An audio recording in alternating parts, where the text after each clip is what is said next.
Biren resign Toukhibagi Thabal ama aikoi yongnai bidama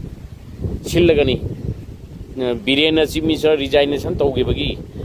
nungai ba phongdok poi nai khoi masi matam chana ngallingaida lanje haurakpada miyamna Chimisa pham thalwai matamna matam chana thalurmagadi asigumba siriba adagi warba miyamgi sigumba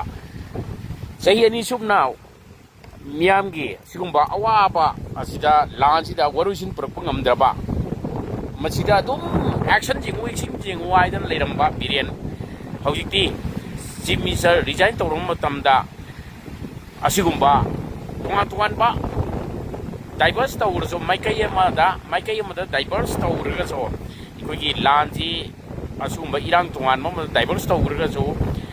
maitei bi kuki marakta auji akan ba landi ikoi uba phangdre maram maduna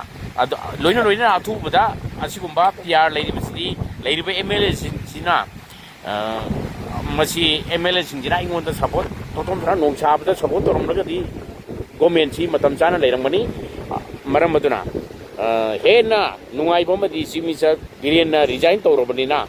masigi nungai bo phodokpadi ikoi thaban sillagani